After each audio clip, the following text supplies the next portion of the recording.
पूरे देश में हमारे नेता माननीय मुख्यमंत्री नीतीश कुमार जी ही वैसे व्यक्ति हैं जिन्होंने इसकी शुरुआत की और ये बिहार से ही शुरुआत हुआ। उसी को ध्यान में रख करके परिवहन विभाग भी जहाँ भी प्रदूषण की मात्रा अधिक है उसको नियंत्रित करने के लिए हम लोगों ने भी इलेक्ट्रिक चालन बस का सीएनजी ये सब चालन शुरू किया ताकि जो पर्यावरण में जो प्रदूषण है उसको हम लोग कैसे नियंत्रित कर सकते हैं, इस दिशा में अभी हम लोग काम कर रहे हैं। तो इसके लिए हम लोगों ने इलेक्ट्रिक वाहन जो लेंगे उसके लिए सभी वर्गों के लिए हम लोगों ने छूट दिया है। और उसके बाद जो आप देखें इससे पहले हम उन लोगों ने टेम्पू चालन जो शुरू किया था उसमें भी किट्स बदलने के लिए छूट दिए थे। और बस जो हुआ था बिहार में पटना में चला था उसमें भी हम लोग 7.5 लाख तक की छूट दिए थे। तो हम लोग इस तरह का काम कर रहे हैं ताकि लोगों को कम से कम परेशानियां हो। और परिवहन विभाग जो होता है हमेशा आम जनता के हित के लिए काम करता है, चाहता है जिसके द्वारा अधिक से अधिक लोगों को रोजगार सृजन भी हो और सबको इसका लाभ मिलेगा। और इसका मुख्य उद्देश्य है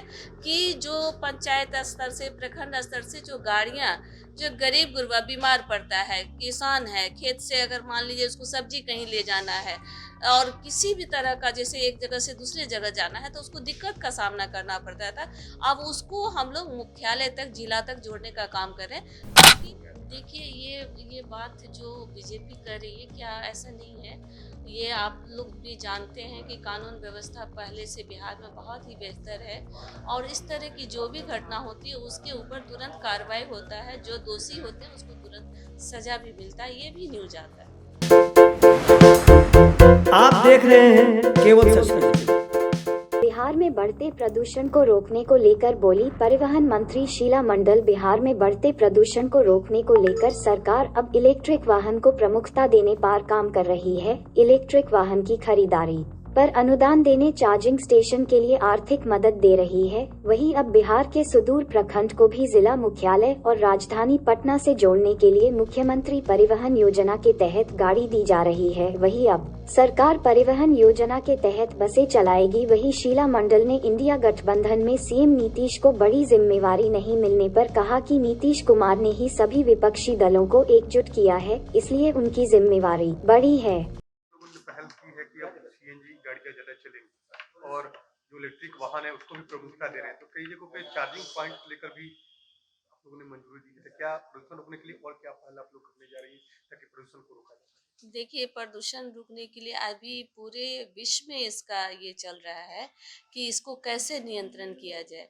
ये तो संजोग बस कोविड के टाइम में आपने देखा कि किस तरह से वो पर्यावरण में कितना उतार चढ़ाव देखने को मिला। तो इसी के तहत पे माननीय मुख्यमंत्री जी ने जल जीवन हरियाली मिशन जो चालू किया उसकी दूसरे कंट्री ने भी इस बात के लिए बहुत सराहना किया और अभी तक उस पर बहुत अच्छे से पूरे बिहार में काम चल रहा है। उसी को ध्यान में रख करके परिवहन विभाग भी जहाँ भी प्रदूषण की मात्रा अधिक है उसको नियंत्रित करने के लिए हम लोगों ने भी इलेक्ट्रिक चालन बस का सीएनजी ये सब चालन शुरू किया है ताकि जो पर्यावरण में जो प्रदूषण है उसको हम लोग कैसे नियंत्रित कर सकते हैं, इस दिशा में अभी हम लोग काम कर रहे हैं। तो इसके लिए हम लोगों ने इलेक्ट्रिक वाहन जो लेंगे उसके लिए सभी वर्गों के लिए हम लोगों ने छूट दिया है कि ताकि इतना रुपया आपको 1,25,000 की छूट है ताकि वो लोग सभी लोग खरीद सकते हैं, उससे ज़्यादा से ज़्यादा प्रदूषण पे हम लोग नियंत्रण पा सकते हैं। और अभी सीएनजी बसें सभी जगह चल रही है। और जहाँ तक आपने बताया कि चार्जिंग पॉइंट का, तो उसके लिए भी कैबिनेट से हुआ है कि जो लोग चाहे तो अपना निजी भी खोल सकते हैं और जो पेट्रोल पंप है वहाँ पे भी सब लोग उसका अप्लाई करके उसको खोल सकते हैं। तो सरकार की तरफ से भी इसमें कुछ सहयोग किया जाएगा? नहीं देखिए इसके लिए जो इलेक्ट्रिक वाहन है उसमें हम लोग सहयोग कर रहे हैं कि उसको जो खरीदना चाहे उसमें छूट दिए हैं। और उसके बाद जो आप देखें इससे पहले हम उन लोगों ने टेम्पू चालन जो शुरू किया था उसमें भी किट्स बदलने के लिए छूट दिए थे। और बस जो हुआ था बिहार में पटना में चला था उसमें भी हम लोग 7.5 लाख तक की छूट दिए थे। तो हम लोग इस तरह का काम कर रहे हैं ताकि लोगों को कम से कम परेशानियां हो। और परिवहन विभाग जो होता है हमेशा आम जनता के हित के लिए काम करता है, चाहता है जिसके द्वारा अधिक से अधिक लोगों को रोजगार सृजन भी हो।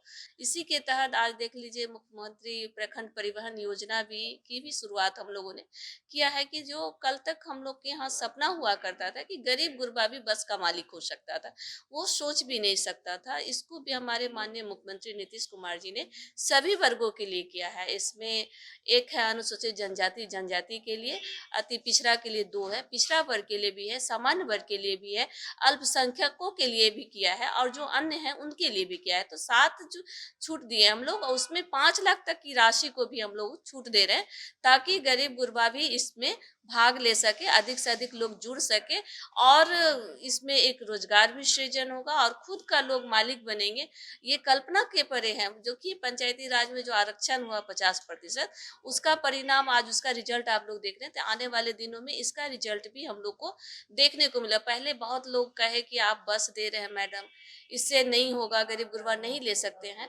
तो आप उन दिनों को याद कीजिए जब पंचायती राज में आरक्षण मिला था, तो शुरुआत में कैसी तरह की बातें समाज में उभर के आया था, सब लोग जानते हैं, इस बात से सब लोग परिचित हो। लेकिन आज के डेट में सभी लोग जागृत हो गए, समझ गए, अपने हक अधिकार की बात करते हैं और अपने कर्तव्यों को भी समझ रहे हैं। तो इसी तरह से इस दिशा में भी लोग बढ़ेंगे और सबको इसका लाभ मिलेगा। और इसका मुख्य उद्देश्य है कि जो पंचायत स्तर से, प्रखंड स्तर से जो गाड़ियां, जो गरीब गुरबा बीमार पड़ता है, किसान है, खेत से अगर मान लीजिए उसको सब्जी कहीं ले जाना है और किसी भी तरह का जैसे एक जगह से दूसरे जगह जाना है तो उसको दिक्कत का सामना करना पड़ता था, अब उसको हम लोग मुख्यालय तक, जिला तक जोड़ने का काम कर रहे हैं। ये बात जो आप कह रहे हैं कि ये जिम्मेदारी की बात है, तो आप लोग को पता होगा कि पूरे देश में हमारे नेता माननीय मुख्यमंत्री नीतीश कुमार जी ही वैसे व्यक्ति हैं जिन्होंने इसकी शुरुआत की और ये बिहार से ही शुरुआत हुआ। ये बहुत सारे नेता हैं लेकिन सब में इतना क्षमता नहीं है। हमारे माननीय नेता में देखिए उन्होंने कैसे एकजुट कर ले। पहले कल तक लोग कहते थे ये काम नहीं हो पाएगा, लेकिन उन्होंने ये करके भी दिखाया और इसमें उनका निर्णय जो उन्होंने कहा उस निर्णय पे सब लोग सहमत हुए हैं। सब लोग इस पर काम करेंगे, कैसे गंगा जमुना तहजीब बना रहे समाज में, इस बात का भी पूरे देश में हम लोग लेके चलेंगे। जिम्मेवारी तुमको नहीं मिला। देखिए कैसे आप समझ रहे हैं कि जिम्मेवारी नहीं मिला, जब हम लोगों ने सब पार्टी के सब लोग वहां बैठे हुए थे, हमारे नेता ने, सब लोगों ने निर्णय लिया है कि हम लोग को इसको विपक्ष को कैसे ये करना है, रणनीति जो तैयार है उसके तहत सब लोग काम करेंगे। देखिए ये बात जो बीजेपी कर रही है, क्या ऐसा नहीं है? ये आप लोग भी जानते हैं कि कानून व्यवस्था पहले से बिहार में बहुत ही बेहतर है और इस तरह की जो भी घटना होती है उसके ऊपर तुरंत कार्रवाई होता है, जो दोषी होते हैं उसको तुरंत सजा भी मिलता है, ये भी न्यूज आता है।